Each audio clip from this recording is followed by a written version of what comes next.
I am going to convoke us for the next session, moral and spiritual formation of young people. And I will introduce our speakers one at a time. I'm going to introduce Marcus Mescher first, who spoke to us yesterday. Marcus Mescher is Associate Professor of Christian Ethics at Xavier University in Cincinnati, Ohio. He specializes in Catholic social thought and moral formation. Marcus is the author of dozens of articles for popular audiences and academic publications, as well as the monograph, The Ethics of Encounter, Christian Neighbor Love as a Practice of Solidarity, published by Orbis in 2020. Marcus is also co-principal investigator for a research grant from Fordham University's Taking Responsibility Initiative, aiming to measure moral injury caused by clergy sexual abuse and its concealment. He is working on a book project focusing on the relationship between moral injury and moral conscience. Thanks for joining us again, Marcus. Thanks, Kim. It's a great pleasure to be with you again today. Yesterday, I felt a little scattered because I wanted to avoid repeating so many of the remarks that I had prepared that Father Jerry and Jennifer Bestie had mentioned. So today I feel a little bit more confident that I won't be repeating but the things you've already heard. So I want to speak today a little bit about my experience of working for the church. So my own experience with the church begins from a very young age when I was invited to serve as a lector for the children's masses. So from about the age that I could read, I was participating in liturgy. And so from a very young age, I came to understand the meaning of liturgy, which from the Greek means the public work of the people. And it always had this sense of co-responsibility to me. So I was an altar server until I outgrew all the albs, and then was a Eucharistic minister and the youth representative on the Human Concerns Commission in my home parish. And I've been Catholic educated since I was 4 years old. After graduation from college and spending a lot of my time in high school and college doing retreat ministry and working as an RA for 3 years, I spent 4 years working as a youth minister in the Archdiocese of Milwaukee. And then, that time walking with young people as they were trying to make sense of their faith, including, in the wake of the Spotlight revelations in 2002, that's really when I got the bug for studying theology, to try to make sense of how do we really engage and empower young people in the wake of this crisis. And then while I was getting a master's and PhD at that other school, other Catholic school in Boston, I spent 5 years working in campus ministry at Boston College, walking with young people and continuing that work of retreats and service and faith sharing. So, a lot of my life has been spent walking with young people, and in my dissertation on solidarity, I focus especially on moral formation and how do we form people for solidarity in a cultural context marked by so much hyper-individualism. So I just want to share some reflections from what I've seen, both in my training and previous experience, as well as how this impacts the way I approach this topic in the classroom. So we're all aware of the rising rates of religious disaffiliation, and I think the narrative is often something like, people are leaving the church in droves. That's not exactly how I see it. I see the church leaving people behind, or feeling like the church has abandoned them. Yesterday, Elizabeth talked about the way that Latinx Catholics are not just the future of the church, they are the present of the church. I feel the same way about young people. They're not just the future of the church, they are the church right now. But I think that in too many cases, the church has failed to take them seriously or help equip them to grow into a mature faith that is their own. And just as an example, if you look at the USCCB's approach to religious education, you'll see that it's really an approach rooted in trying to teach young people to memorize and regurgitate facts drawn from the catechism. It's so different from what I'm trying to do in the college classroom, and really inviting my students to do theology, which tomorrow is Carl Rahner's birthday, so I'm going to invoke Uncle Carl. Rahner's definition of theology is a radical inquiry or investigation that refuses to call a halt at any point, or otherwise we've settled for something less than God, an idol. Or I think of that line from Rabbi Abraham Joshua Heschel, who says we are closest to God when we are asking questions rather than when we think we have the answers. It's so different from the approach to religious education from the USCCB. I think too often, this approach to religious education is about content. It's about a what. This is what you must know. And sure, I understand that faith is about assent, to the content of our faith. But it's not enough charisma, an encounter with Christ, a who, a relationship, and a matter of self-investment. For example, if you look at the USCCB's, let's see, what is it? 53-page single-spaced document outlining how religious education should work for young people today. If you look very carefully in that 53-page single-spaced document, on page 29, in section 3, under letter F, you'll find 5 very brief points about conscience. It doesn't matter that all of section 4 is dedicated to sin. You get section 3, letter F, 5 very small points on conscience, which is made, it's treated like an afterthought, rather than as the vicar of Christ or the sanctuary where we can hear the voice of God. There's a little bit of material defining conscience, talking about the types of conscience, what's involved in forming conscience, on the duty to follow conscience, and the freedom of conscience. But in a 53-page document, to make 5 very brief points about this, when as I see it as a moral theologian, conscience is everything, I think we know all that we need to know about what the MO is in terms of how bishops are trying to, what they're trying to emphasize when it comes to how we incorporate young people into the church and help them to grow into their faith, and really how well we prepare them to cultivate a sense of moral perception or to learn how to follow their moral compass. So is it any wonder then when we find so much sociological data that shows that Catholic youth, like most American youth, have no idea what makes something morally right or wrong? So because we're at Notre Dame, you might already be familiar with the work of Christian Smith and the data drawn from his National Study of Youth and Religion, but just a couple highlights. So Christian Smith has found that 2/3 of young people, including consistently many Catholic youth, don't feel any need to be part of a congregation in order to be religious.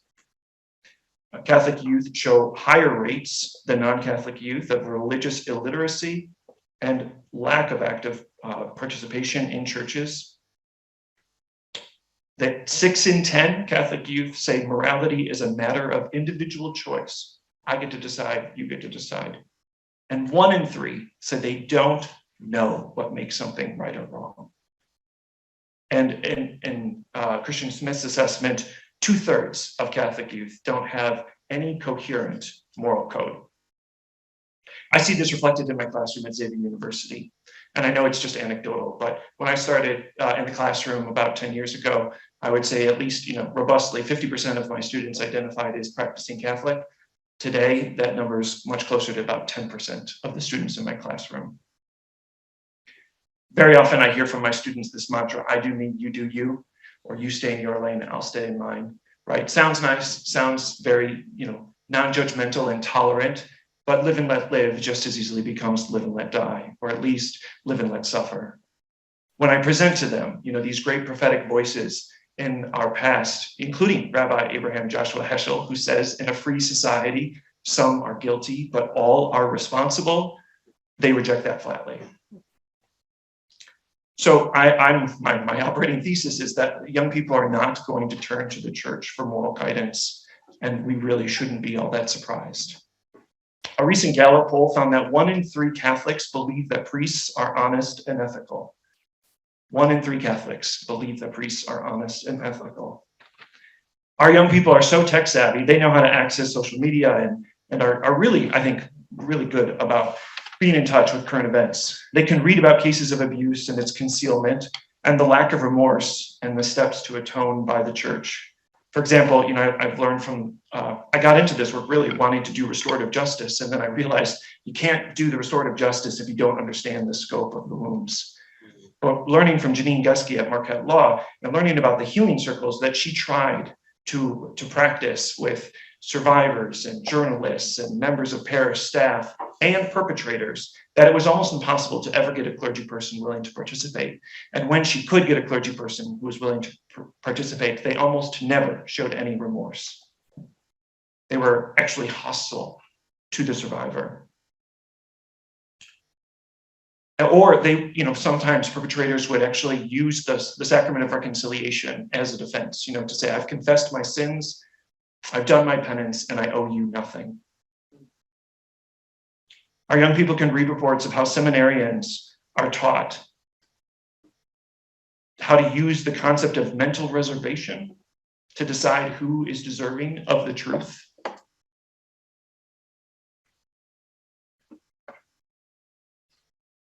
It reminds me of that line from Gandhi when he was asked why he wasn't a Christian. Gandhi's answer was, I like your Christ, but not your Christians because they are not like your Christ. When I spend time talking about this topic in my classroom, I remind my students that on Good Friday, Jesus was stripped naked, tortured, and killed. And that because he was stripped naked, humiliated, tortured, and killed, that Jesus is a survivor of sexual violence. And yet, so often the church provides a counter witness to the example Jesus has given us. We see young people who are frustrated with the culture wars that our bishops are engaged in, the stigma, shame, and exclusion of women, people of color, the divorced and remarried, and especially the LGBTQ community. I think of that document that Archbishop Gomez wrote about the Black Lives Matter movement and how dismissive he was, and all the ways that clergy have denied the inherent and equal human dignity of every person. My students are angry about the catechism, stating that someone with a homosexual orientation is intrinsically disordered. When the catechism was written, we weren't certain about the genesis of sexual orientation, but we know better now. Right? We know that sexual orientation for most people is a genetic predisposition. I don't choose to be right-handed or to have these beautiful hazel eyes, right? And neither do most people choose their sexual orientation. There are so many people who don't feel wonderfully made in God's image and likeness, invoking Psalm 139. My young people are angry about the absence of mercy, solidarity, and hope reflected by the church, especially because, according to studies I've read, 1 in 3 members of Generation Z identify as something other than straight. What the church teaches is incoherent with their experience of what it means to be created in the image and likeness of God. They don't feel like they're being taken seriously. And I have to say, I take issue with what Father Kevin Grove said last night, respectfully. But when he was talking about how we've integrated a healthy sexuality into our teaching and ministry in the church, I vehemently disagree. When I ask my students about what kind of sex ed they've gotten, it's either been totally absent or it's been abhorrent. I don't see good sex education. I don't see a healthy sexuality integrated into Christian faith or discipleship. I see purity culture that treats women that they can either be a virgin or a mother or invisible. I find in my experience, most of my students learn about sex from pornography. And if you read the work of Gail Dines, you'll learn that in the most popular internet pornography, 88% shows violence, verbal or physical violence against individuals. We've normalized the connection between sex and violence. And I ask my students routinely, tell me the words that you use to talk about sex. And they can't come up with one that isn't aggressive or violent. They've been kind of numb to thinking about sex as a transaction of being used or using someone. And I'll remember, forever, a student who told me, I know it sucks to be used, but it sucks even more if no one wants to use me. So in the questions that Kim and David gave us to kind of prepare our remarks, they gave us 3 sets and to talk about what are the questions that young people bring. And I think the questions, we probably could deduce from the conversation we've had already, why would I want to be a part of this church? that has harmed me or others or my friends and family, right? They've never known a church free from this kind of scandal, not just the abuse, but its concealment, as Sarah just noted, right? And so as a moral theologian, I want to ask, what is our telos? What is our end goal? What are we trying to reach for? And then what are the means that can be integrated into that end?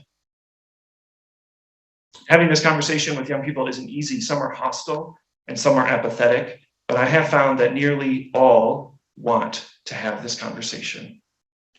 Every time I teach about clergy sexual abuse and its concealment, every single time my students say, whether they were educated in Catholic schools or brought up in public schools, every single time they say, this is the first time we've ever been allowed to talk about this.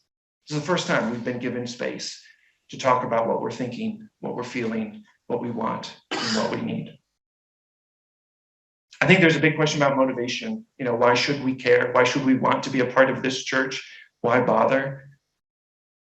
And I think to tap into some of those responses, of how do we invite young people into the struggle, that self-investment of their faith, is something that I hope Mary Catherine will help us answer in a little bit. Why make that self-investment to entrust oneself in the following of Jesus? I think we have to start with narrative. We've talked a lot about listening and the need to center the voices of survivors, and I agree wholeheartedly. But I think that we can stitch solidarity by sharing our stories. And that's not just for survivors when we have to center the voices of survivors, but all of us can talk about the ways that we've been impacted by this or the ways that we haven't been impacted by this. And either way, I think that's revealing for conscience, what it means for us to know together and to think about how do we account for the lack of outrage, that impulse to continue like business as usual, to move on or to ask people to let go of their pain rather than to actually help them transform that pain and bring about some healing. That perspective taking of being able to sit and figure out what is it like to be someone who's not me, and to honor the details of the condition of that person's life without judgment, and to replace that judgment with awe and compassion. And I think most importantly, this lack of motivation, the lack of concern or commitment is really linked to a lack of agency. I don't think young people see any room for them to be church. We've adopted this consumer model to parish life, where parishes are where sacraments get dispensed. People show up when they're interested or don't really participate unless and until they are. So, how do we invite people into exercising agency in a way that allows them to kind of develop and enhance their moral perception, their moral vision, to be more attentive and responsive, to practice that discretion, Michael, that you talked about, right? And to do that honoring the fact that no one is operating at a full bandwidth because of the pandemic, right? Compassion fatigue is real. Everyone is stretched thin. And they're dealing with so much, right? With school shootings and climate crises. And they're not going to turn to the church as a moral authority, right? Because they don't see the credibility of the church, whether it's about the teachings of human sexuality or how many church leaders jumped to the defense of the former president after he bragged about sexual violence, after he lied in excess of 30,000 times while in office.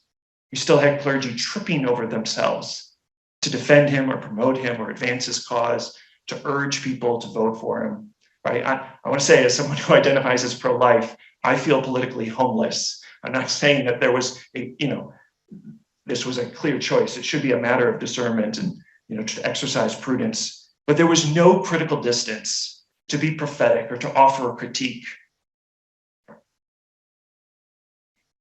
So, and if that's true, right, for that young people, that the church is tainted and discredited, that they don't recognize any moral authority, that it's not going to be a home for their spiritual or moral wisdom, then we can't allow this to be the only church that they know or the only church that they see. That they don't see a church that really lives up to the Beatitudes or that is practicing the corporal works of mercy. I think of figures like Sister Helen Prejean or Sister Norma Pimentel. People who are in the trenches doing the work day after day. That's not the church that they know. Yesterday, when I was talking about what I've learned from walking with survivors, I was thinking of a line that I heard from a survivor who asked, "What do I have to do for the church to accept me?" I think that that's a sentiment that's shared by a lot of young people today, that who are seen as, less than, who are judged, who are infantilized, rather than being seen as full and equal members of the church. So how do we engage them? I know Mary Catherine's going to pick this up in a second, but just a couple thoughts, right? I think first of all, we have to show up and share life together with our young people, not expect them to come to the church, but we have to go to them. They want to be taken seriously, just like all of us do. They want to be seen and heard, to count, matter, and belong. I think this is really what the invitation is, to practice synodality, to share the journey together. In my research on moral formation, I learned that people really aren't persuaded or moved by being lectured or even good homilies. In fact, I have never found any empirical evidence that says that people are moved or formed by good homilies. No offense to any of the clergy in the room, right? Aristotle said we are what we repeatedly do, and Aristotle got it mostly right. The research of Robert Putnam suggests that we are what we repeatedly do together, that it's actually our relationships that are the most formative when it comes to spiritual and moral formation. So to take that seriously and to think about how do we integrate this into our relationships? How does it shape our attitudes and actions and our priorities? To think of ritual as the language of community, and to think about how are we coming up with new ways of expressing the languages of our community. In the spirit of what Dorothy Day always said, our job is to make it easier for people to be good. Yesterday, Father Jerry closed with some poetry, and I often turn to the poetry of Mary Oliver and others to try to find some hope, because I agree with Sarah. We've got to keep our eyes fixed on hope and make our work, to be agents of hope and healing in a world where so many people feel unlovable and unredeemable. And I stumbled on some lines by Rainer Maria Rilke. Rilke writes, "Let this darkness be a bell tower, and you the bell. As you ring, what batters you becomes your strength."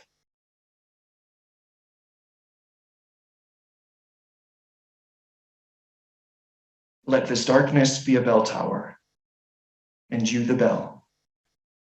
As you ring, what batters you becomes your strength. Spent a lot of time with these lines over the last 2 years, especially in my time walking with survivors of clergy sexual abuse. And I'm not so sure I agree with Rilke. When we keep telling people that they have to be resilient, or they have to keep finding a way to rise and grind, or that they need more grit, we do nothing to change the systems and structures, the practices and policies that keep battering people. So instead, I want to close with the words of Pope Francis, who almost 9 years ago in Evangelii Gaudium wrote, "The Son of God, by becoming flesh, summoned us to the revolution of tenderness." The Son of God, by becoming flesh, summoned us to the revolution of tenderness. It takes a lot of strength to be tender, to be merciful, to be faithful, but it's work that we have to do for and with one another.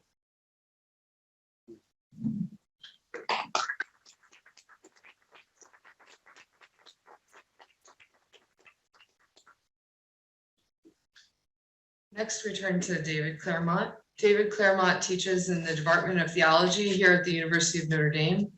His research focuses on comparative religious ethics, particularly the moral thought of Roman Catholicism and Theravada Buddhism, professional ethics, and the connection between ethics and spirituality. He is interested in questions of moral formation, intercultural dialogue in the church, and the history of Christian spirituality, especially Benedictine, Franciscan, and Holy Cross traditions. He is the author of Moral Struggle and Religious Ethics, On the Person as Classic in Comparative Theological Contexts, Wiley-Blackwell 2011, and with William Schweiker, Religious Ethics, Meaning and Method, Wiley-Blackwell 2020.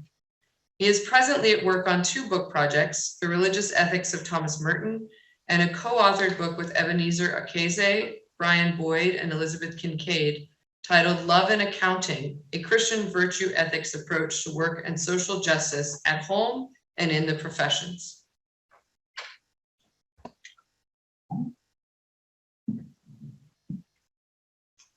Can you hear me all right? Thanks. So I was trying to avoid being on a panel. That didn't work out, partly because of scheduling the conflicts for other panelists who could better talk about this topic. Alas, I put something together. I hope it's helpful. The title is Safety and Mercy: Challenges and Opportunities for the Education of Young People During the Abuse Crisis. So even though I got it wrong in the program, I think I have it, or I'm on the way to getting it right in the paper title, During the Abuse Crisis. So my contribution to this panel is from the perspective of a parent of children in Catholic schools and as an educator at a Catholic institution. I claim neither a background in ministry nor a specific research competence in the abuse crisis. My fellow panelists have some expertise in both of those areas. So please accept what I have to offer in the spirit of one who is making preliminary observations about some of the challenges the abuse crisis poses to young people, from those in the later grades preparing for the sacrament of confirmation to high school students in their theology classes to those pursuing their college level education, but who have, despite years spent in Catholic education, never been afforded an opportunity to discuss the abuse crisis. My comments are divided into 3 parts. First, I'd like to begin with a few preliminary observations about young people in these environments. Second, I'd like to focus on the theme that has become central when we talk about the abuse crisis. When talk about the abuse crisis does happen, the theme of the safe environment. Third, I'd like to offer a different theme for our consideration that I think, while not replacing safety in any way, is an important counterpoint to discussions of safety. And that's the relationship between mercy and justice. I'll conclude with a suggestion about the importance of mercy in relation to justice as a topic that can be introduced to students gradually in the late grade school years and can then grow as a meaningful discussion through high school and into young adulthood. So part 1, preliminary observations. Our panel topic is rather broad. You've probably noticed the moral and spiritual formation of young people. And it's difficult to draw any kinds of generalizations about young Catholics from diverse backgrounds across a substantial age range, roughly 12 years old to 21 years old. But here are a few thoughts just the same. Some of this actually has been noted by fellow panelists and others who have spoken before this panel in the conference. So if you think about this talk as the equivalent of a highlighter, we're just going to take it and we're going to highlight things other people have said in their panels. First, young Catholics live within a culture that has some discernible features which they're constantly being forced to navigate. These challenges are not only moral challenges, but religious as well. Marcus mentioned Christian Smith, sociologist at Notre Dame, who's described in his study of the religious and moral views of young people through the National Study of Youth and Religion, quote, very many Americans, including teenagers, appear to hold a primarily instrumentalist view of religious faith. For many parents in the United States, religion is good and valuable because it produces good outcomes for their kids. Promoting an instrumentalist legitimation of religious faith may be effective in attracting adherents in the short and medium run, but it certainly comes at a long-term religious cost. Faith and practice become redefined as instrumental therapeutic mechanisms to achieve personal goals that are probably not themselves formed by the religious tradition. It's the end of Smith's quote. This does not mean that there's no concern among young people about the truth of religious claims, quite the opposite, I'll suggest, but rather that young people tend to see their religious life in terms of that which is either good for me or bad for me, body and soul. And so there is little sense in being involved in it if it is not somehow good for me, or even if, given what is going on in a particular religious community, it might be a risk to me. Smith is speaking about religious affiliation and practice, But these are certainly not the only things about which young people adopt an instrumental mode of thinking. I think it's easy to see the problem of instrumentalization of religion as indicative of some broad social ill, and to think of the church as providing an alternative through its teachings and through the witness of many good Christian people. But I think it is harder to convince young people to think of the church as an institution, or even, as Elizabeth suggested the other day, a family that provides a model to live a life in service to God and neighbor, when the abuse crisis has made a care of self an important complement to care of neighbor in an environment that can look profoundly risky or even dangerous. Second, young people in the church are growing up in a time of profound social, cultural, and political change and confusion. And this confusion is mediated not by conversations among communities of other flesh and blood creatures, but through digital communication technologies that encourage both quick affirmations and denials of people in events, think likes and dislikes, and promise very few chances for ongoing in-depth discussions about anything. The sociologist Douglas Rushkoff has discussed this phenomenon under the label of two, actually. First, narrative collapse, by which he means that the onset and proliferation of digital technologies has made it more difficult for us to think about our lives as gradually unfolding stories, and inclines us rather to see ourselves as a series of momentary interactions connected only sequentially and through networks of momentary affirmations and denials of people's life events and their stylized self-presentations. This has produced, Rushkoff argues, a phenomenon that he calls digiphrenia. By dividing our attention, this is a quote from Rushkoff, by dividing our attention between our digital extensions, we sacrifice our connection to the truer present in which we are living. The tension between the faux present of digital bombardment and the true now of coherently living human beings generates a kind of present shock. It's the end of Rushkoff's quote. This is news to no one, that digital technology has profoundly changed us in our world, but perhaps it's worth considering that narrative collapse and digiphrenia mean something different for young people in the context of Catholic education, and that their religious tradition, no less than their social networks, exist within the wider shared cultural context of narrative collapse and digiphrenia. That it is more difficult to see our lives as existing within, and perhaps even as a significant part of God's story, creation, incarnation, redemption, if the very possibility of experiencing one's life as a story is being digitally shredded and delivered in fragments. In this, I was thinking about Michael's comments on listening rather than seeing.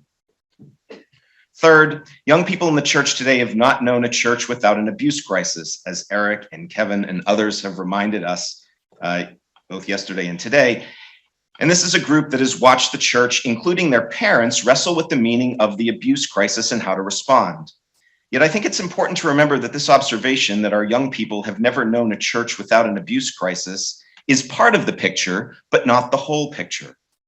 They may not have experienced a church without an abuse crisis, but perhaps you have noticed that children are always listening, selectively to be sure, and sometimes only what they want to hear, but they also hear and remember things we don't think they overhear. The stories my children bring home about what Mr. and Mrs. Teacher said certainly is a good reminder of what I say in the classroom. Remember, this is a generation whose grandparents lived through the changes of Vatican II, and both the expectations and uncertainty that surrounded the post-Vatican II church. The oldest college-age students today, 21 years old or so, were born, as has been mentioned before the around the time that the Boston Globe Spotlight team published its first stories about the abuse crisis in Boston. These are young people whose parents learned the extent of clergy sexual abuse and the subsequent cover-up, and have been uncertain about how to respond or to what extent they should trust church leaders. Their grandparents have had a different experience of the abuse crisis because their experience of the church includes something else that their children's and grandchildren's experience does not. One more point in the church that our young people today know through, at this time, their religious education. This is also the same group of people whose religious education, especially in matters of human sexuality, marriage, and family, has seen the introduction of Pope John Paul II's Theology of the Body into diocesan religion curricula across the country. So although the homilies began late 90s into 70s into 80s, its popularizations by Christopher West and others, for example, began publication in 2004, 2 years after the Boston Globe story. I mention this because I think it is important to keep in mind how certain curricula and pedagogical strategies meet different contexts. In this case, the rise of a religious ethics curriculum in Catholic schools that focuses on an intense way, an understanding of the meaning of love and the meaning, or are there meanings, of bodies, the language even of love and bodies, coincides with a time when students are hyper aware of the instrumentalization of bodies in the church. I don't think it escapes their notice, even if they cannot quite thematize it, that not only is there an inconsistency between this prominent approach in their religion curriculum on respect for the dignity of human dignity and their body's ability to communicate or fail to communicate love, and the fact that the bodies of their grandparents, parents, siblings, and friends may have been abused, but that there is no place to talk about this disconnect in a place where they ought to be able to share their honest reflections about it. And this leads to my fourth point on the context. This is a group, these young people, for whom their primary exposure to the abuse crisis has been through the recent preventative measures taken to establish safe environment training, which has become widely used in parishes, Catholic schools, ministry programs, other organizations, the Scouts, for example. My kids were both involved in scouting for several years. Such programs are vital, of course, for preventing occasions of abuse in the future, but these programs are, understandably, not designed to give young people an opportunity to discuss what has happened in the church. To pick up on the previous point, safe environments are not necessarily narrative environments. Think about Rushkoff. Young people today have learned that safe environment training is to be expected in the church. Meaningful discussion about their questions about the abuse crisis is not to be expected in the church. Neither, interestingly, have we seen any significant volume of work on how Catholic education, whether weekend religious education in Catholic schools, or Catholic youth ministry, has addressed the abuse crisis either in its curricular resources or its classroom discussions. This is a research area that needs researchers. So too, there's been little recognition in official ecclesial documents of the need to develop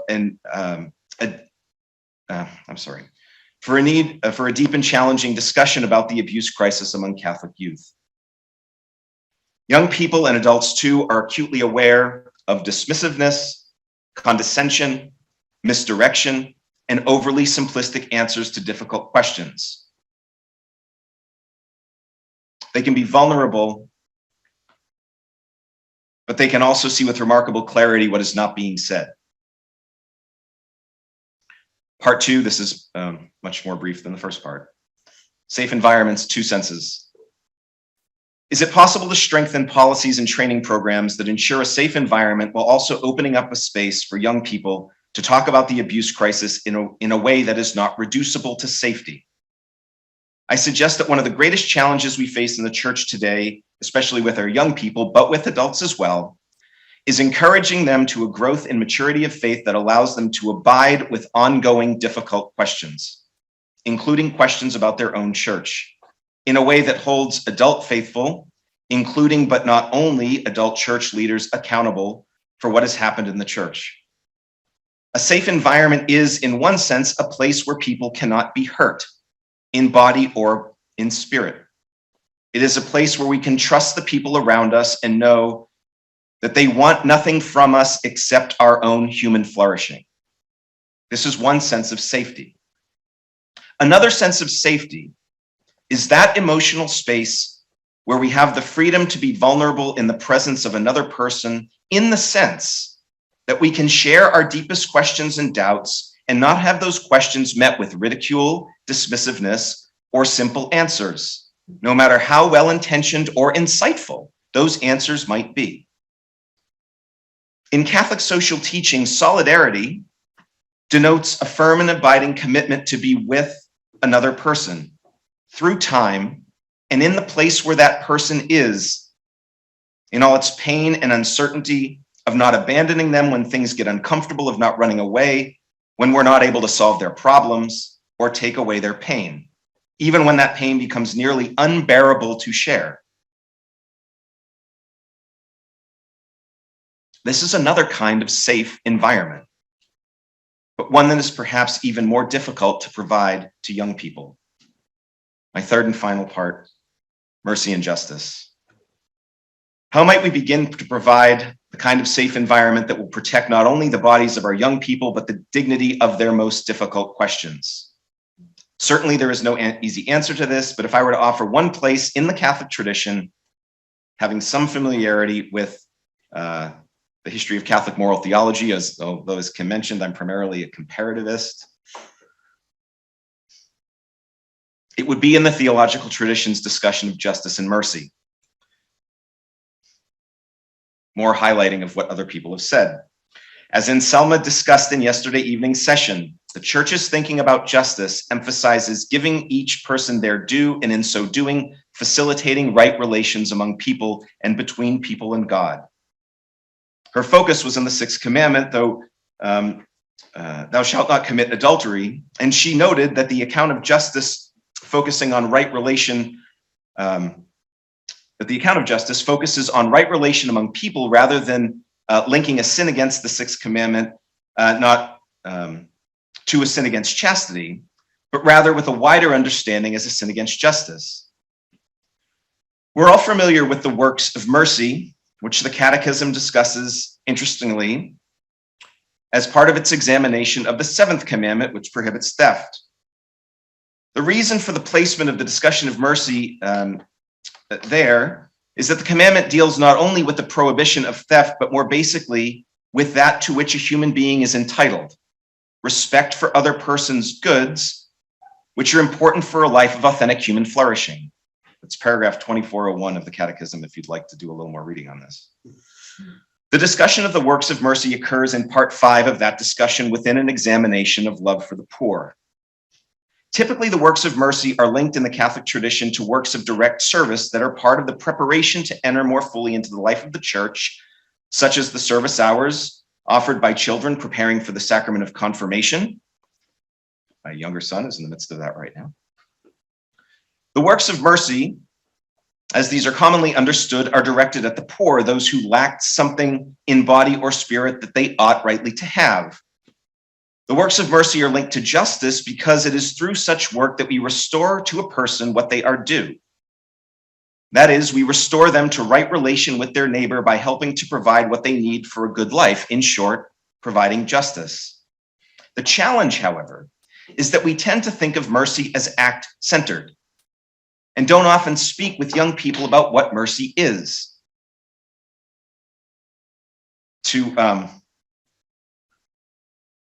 I think I could actually talk all day about the number of Boston College theologians that I use in my theology classes at Notre Dame. However, I'll mention just one, Marcus, who's been previously mentioned at this conference, Jim Keenan. In his book, Moral Wisdom, Keenan writes, "Mercy calls us to meet human beings in need. By meeting them, often we realize that their situation is compromised.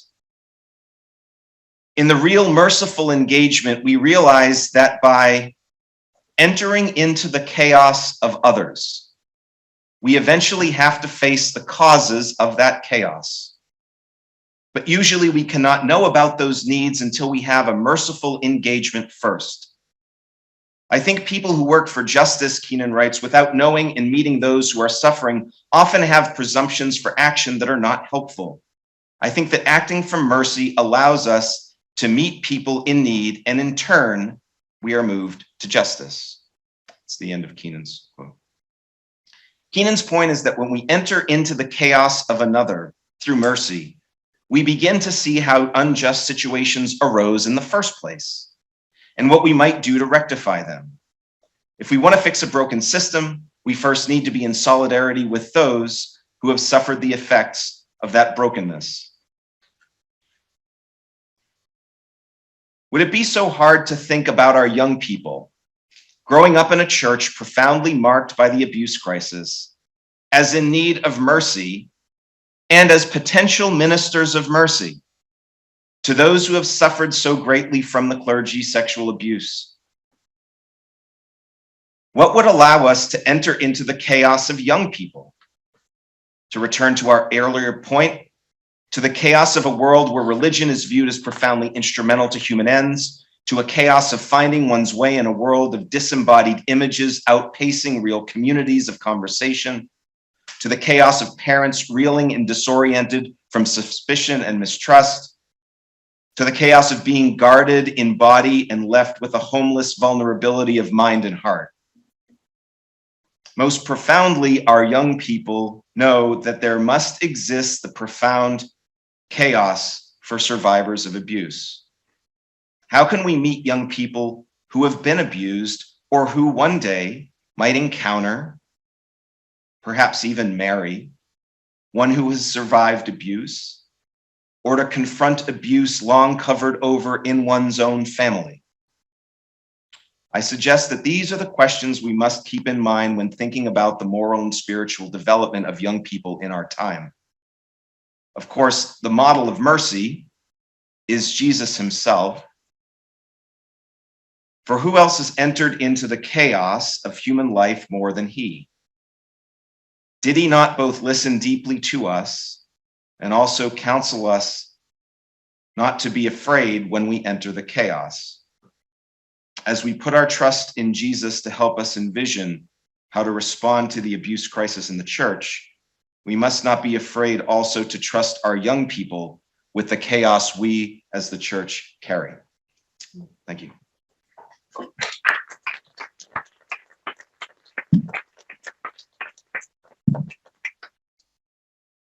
And now, Mary Catherine McDonald is Director of Youth, Young Adult, and Christian Service Ministries at St. Joseph Catholic Church here in South Bend, Indiana.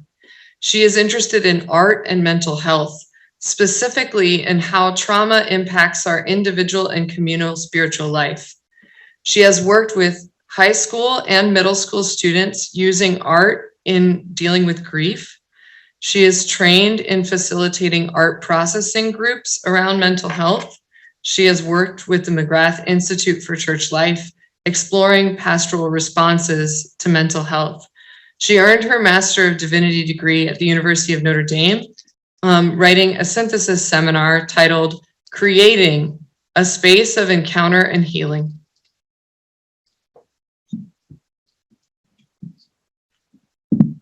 So can everyone hear me? Great. Today's been a long day and there's been a lot of sitting. So I'm going to encourage everyone to stand up and move in the way that you need to move if that's comfortable for you. I am going to do so.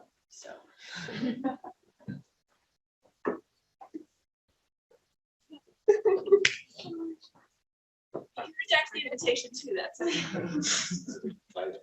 Yeah. Sorry.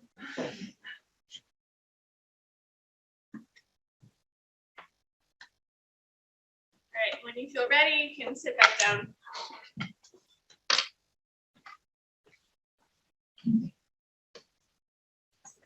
Great, thank you so much. Can you hear me now? Okay, great, good. Verizon, anyone? Sorry. So, when Kim approached me about this panel, I was kind of like, are you crazy? Like, I don't know if I really qualify in this realm. I don't have research specifically attached to the sex abuse crisis. She was like, but you've been interested and have research on trauma. And I was like, well, I guess that's true. And it has, I think for me, you know, when we talk about the reality of young people and the church, it doesn't feel that different.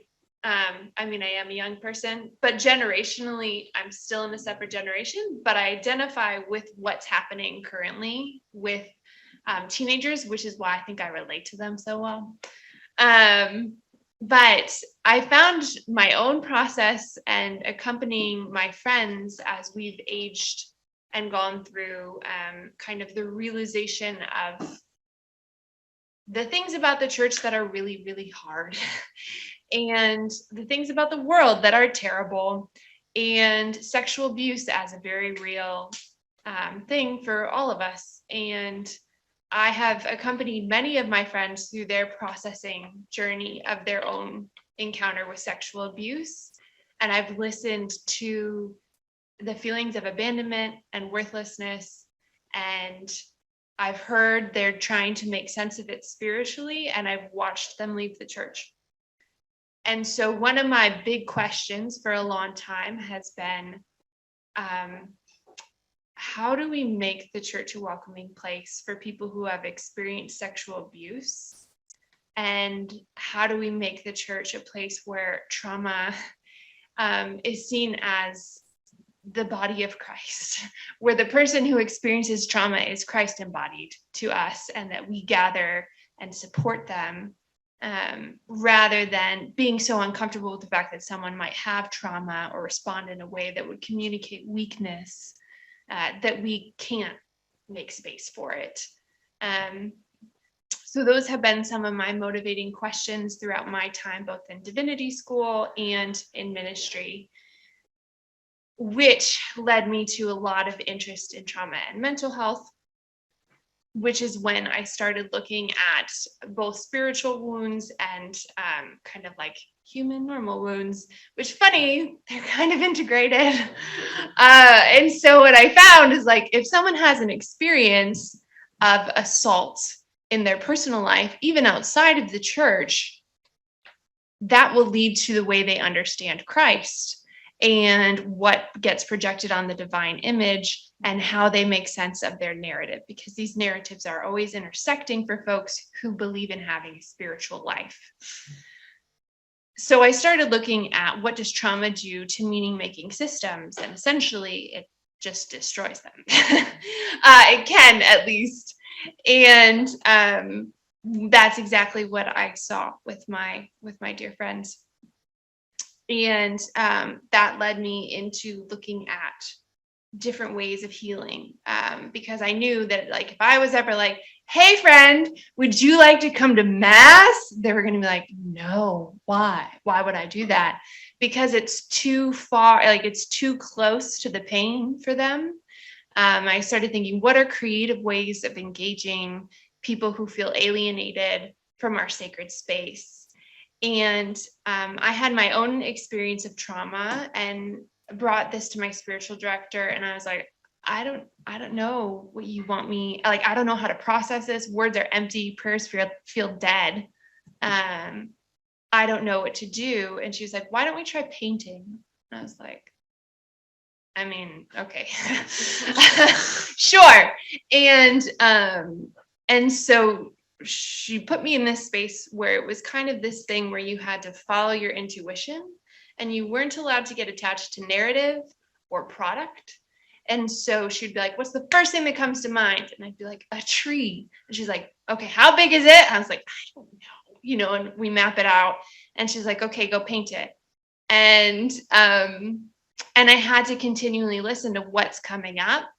And the minute that I would get stuck and I'd stop, she'd be like, so what are you holding on to? Or like, what don't you want to paint? And I'm like, I'd rather not talk about it because I don't want to paint it. I don't want you to know I don't want to paint it.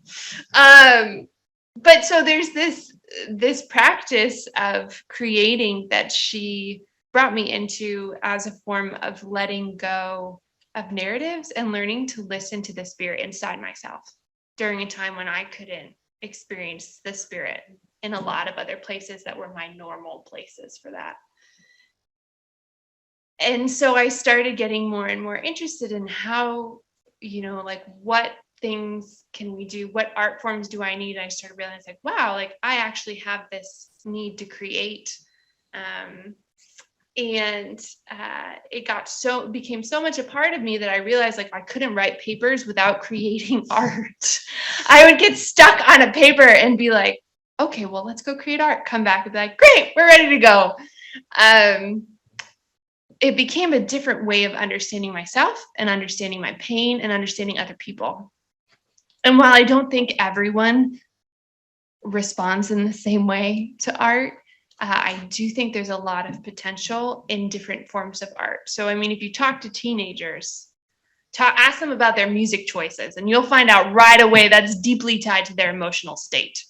And there's science proving that music can be used as a tool for moving you from mood to mood. And we all experience this. And so I started looking into what is the brain science and the neuroscience behind these different art expressions and what can they do for us. And while I'm not a neuroscientist, I can say that after talking both with art therapists, expressive arts therapists, and practitioners of different art forms, that there is so much to be learned about how we store things in our body and how we can process things in different forms of movement, music, and creating. And so that's kind of my way into this world, and it continues to be an interest of mine. And so part of the reason I had us get up is I've noticed, at least in myself this weekend, that I hold tension everywhere in my body, and I'm constantly being like, and breathe and relax. But because we can store things if we don't process them. And frequently, especially for those of us who have a lot of education or training around ministry, is that we're really good at being like compartmentalized feelings and then articulate them in a very intellectual manner.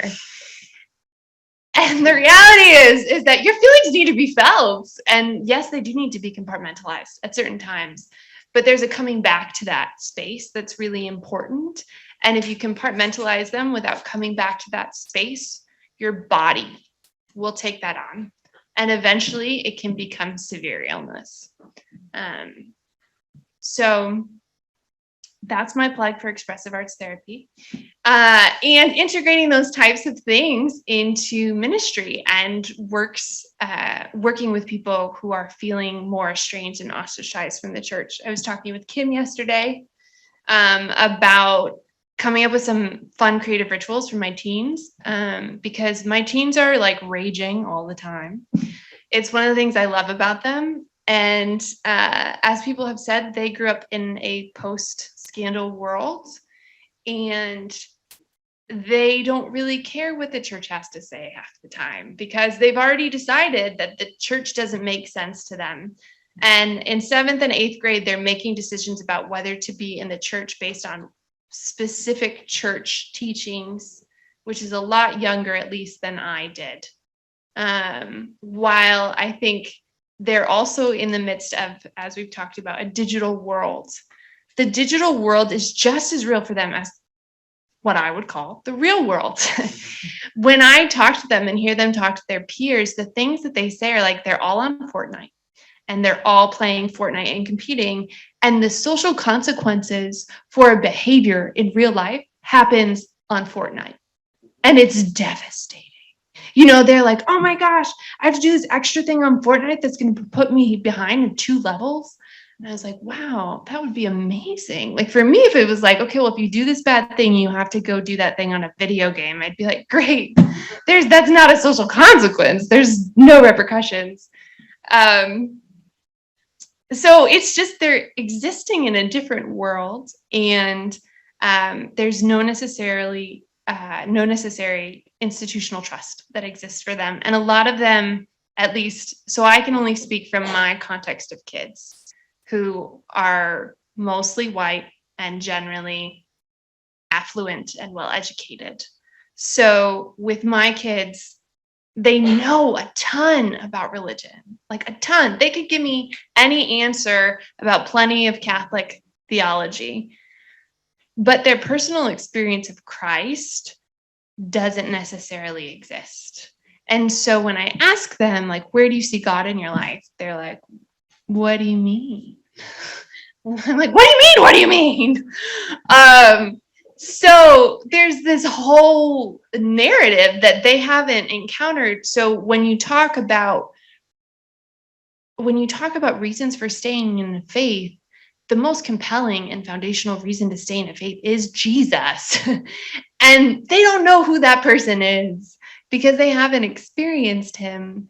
And so why would you grapple with something that you don't agree with if your society and your friends are telling you that there's no good reason to do it, and you haven't had a compelling experience of a personal God?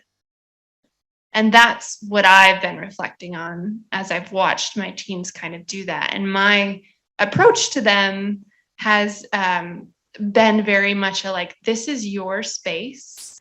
I'm creating this content based on you. So the first day that I met with them, I said, what do you want to learn about? And of course, my teens were like, we want to play games. I was like, great. We will do that, I promise. But the more that I've asked them and given them space to say, I'm angry about this. This is what happened in my day. Like, I take a personal interest in them, and I make sure my core team connects with everyone there and says, I want you to find out what's most important to this person. I want you to ask them about their day and listen and remember that everything in their lives is a very big deal.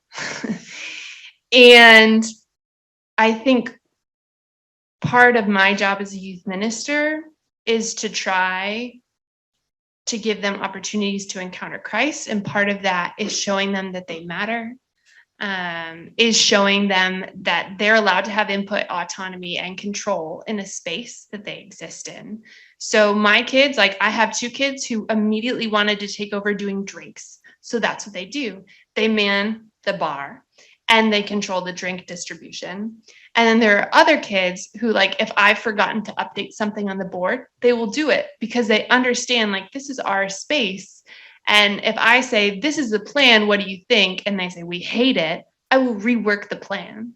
And so there's that space there. And these are all kind of components of trauma-informed care too, of like, they need to have choice, they need to have autonomy. And yes, they're teenagers, so they can't rule the whole world, but there needs to be an investment and a give and take. There's a divestment of power on my end that I need to do in certain ways in order to let them have space for all of who they are.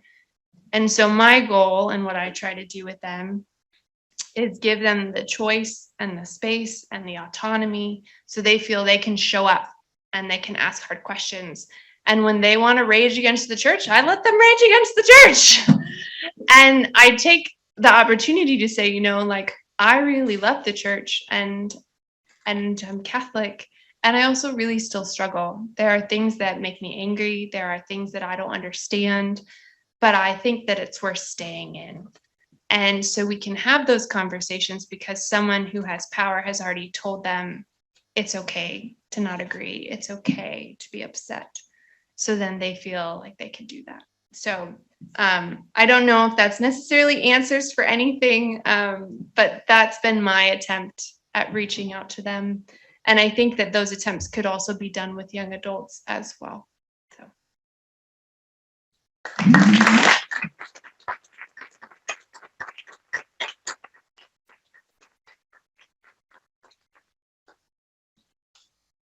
We have, I would say, about 12 minutes for questions.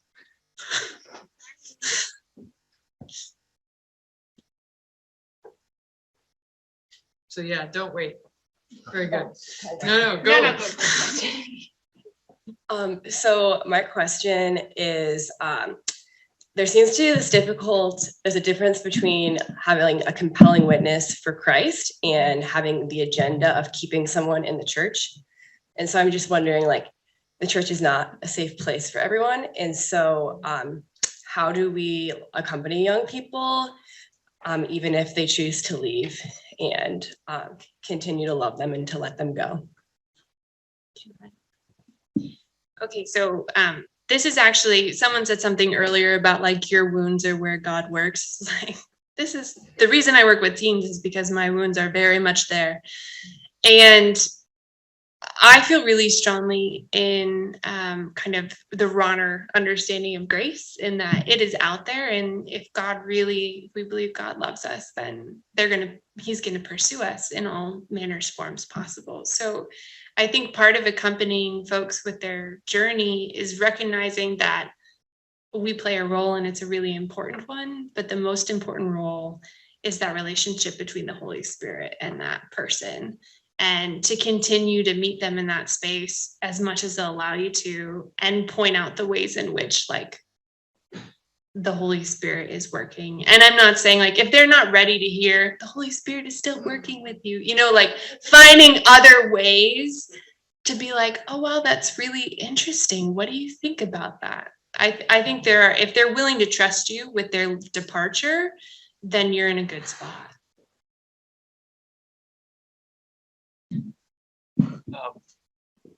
I think, in addition to what Mary Catherine said, a lot of what I've tried to embody has been inspired by Greg Boyle. And he has this line in Barking to the Choir: if we don't welcome our wounds, we'll be tempted to despise the wounded. And I think that, when it comes to being this compelling witness, I think we have to show people how to welcome our wounds. And I think that, leave aside the question of if they come or go or stay, or I think accompaniment is really about just making that space to share life together, and to help people do that tender work of tending to their wounds and trying to move from a place of judgment to awe, and to cultivate compassion so that it leads to inclusive kinship. But I think that, in light of what Mary Catherine said, you don't see any of that online. You don't see, there's none of that in Fortnite. They're direct correlations. The more time people spend on social media, the higher the rates of anxiety, depression, and social isolation. Right. So I think in this way, to be embodied community, to build relationships in person, I think there's something very countercultural about that shows the dignity of the human person, and lets them show up in ways to be vulnerable and authentic without being afraid that it's going to be exploited or used against them, which again, like on social media, that's a temptation, right? Who's going to screenshot this and share it? And right. So I think there's a lot of work to do to show them that the church can be a place of mutual respect, of safety and trust. And I think all of that has to do with helping people show up unapologetically as they are, and to show them, what is this work of trying to be vulnerable and to welcome our wounds.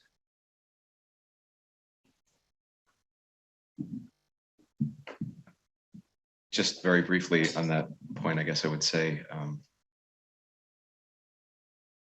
for me, the most profound experience of trying to link holding on to truly unanswered questions while also trying to think about the model of Jesus is through exploring one's family history. Now, I realize that's not possible for everyone for various reasons, but I think that I've always found it to be the case, and I think I can safely say that my children have found it to be the case, that when they explore the faith lives of their family members, it brings them into the present in a way that very few other things can. And if they can abide with their family members and cultivate listening to actual persons within their families, then I think they're beginning to establish a foundation where they can take that out from their families to other places. Now, I realize in some cases there's so much abuse in families that that's not possible. And sometimes that abuse is intergenerational. And so there may be opportunities with respect to families that aren't their birth families, families of origin, but are the closest thing they have to families, where they can begin to understand the linked questions of a life of faith.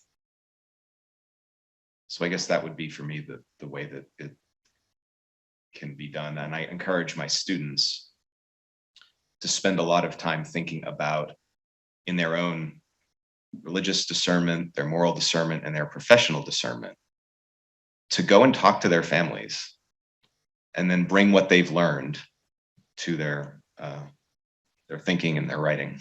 So.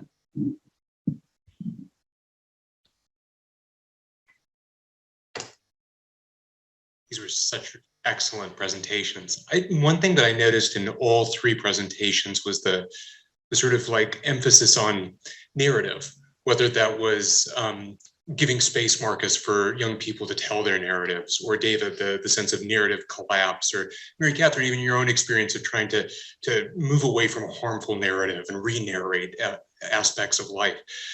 What do you think are effective practices and ways that we can encourage people both to understand their narratives more richly, and then to bring them into conversation with other narratives? Because that seems like something that's really important in addressing the needs of young people generally, but especially in relation to the abuse. Yeah, I mean, I think maybe in this way, social media is a place where they're doing it already. It certainly looks very different for them than it would have for me, with their Snap stories or, whatever. But I invite my students to spend time with, journaling on their relationship with their phone and how they feel when they pick it up, how they spend time, how they feel, what they're thinking and feeling, what they want and what they need as they're spending time, and then how they feel when they put the phone down, because so many of them, I think it just becomes a security blanket of I'm going to distract myself or procrastinate, or I'm really lonely and I'm looking to connect. And so I think getting them to think about what is the story you're trying to say, and how do you feel about the way that you're trying to tell it? Because everyone wants to be recognized and taken seriously, and I think that's what they're spending so much time trying to do. I have my students do a journaling exercise where they have to log what they're doing with their phone and how it makes them think and feel. And I had one student who was a nursing student who was always complaining about how busy she was, and my class was a pain in her butt because I was expecting way too much of her. And at the end of this exercise, she noticed that she was spending 27 hours a week on Snapchat. As a very busy nursing student, right? A second semester senior, 27 hours a week on Snapchat, right? So I think too, getting them like that up, the critical distance to figure out how much of what I'm sharing is really helping me, how much of what I'm sharing is really authentic or filtered, and then to also then think about that and put them in conversation with other people so that they can get out of themselves. Because I think it can be self-indulgent, or you can become self-preoccupied. I don't understand Snapchat. I see all the time, right before I'm ready to start class, they all take a snap, here's me sitting in class, and they caption the picture. It's yes, everyone is doing this right now. Why does that need to be photographed and captioned? I just don't understand it. I'm old, I understand, I get that. But to think about all right, in what ways does this become a tool of narcissism, where we're constantly gazing at the screen and then missing out on the embodied persons that we're actually near. I just want to say too that so it sounds like part of the work of narrative is to know what's symptomatic and what's authentic too. So that was a very helpful sort of clarification. Thank you. I'm going to be really quick, at least. So with my middle schoolers, we did a session on identity, and I pulled in a different angle around spoken word poetry and then biblical telling, but I gave them space to reflect on how they understood themselves. And then I gave them a bucket and I said, fill this with questions you have. And we're going to talk about the questions throughout the semester. And they responded very, very positively to that. So I think part of it is giving them all these different tools that say things about them and give them opportunities to reflect, but give them their lives, especially with young ones. Go to their music, go to their TV shows and say, what do you love about this? Why do you love it? And then they'll learn about themselves and their narrative in reflecting on what they already love.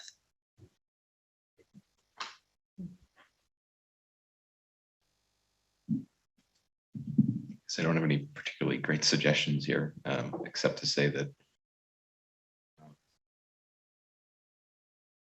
I think when young people have the experience of And of course, this isn't, not everyone in 8th grade or in high school or even in college is necessarily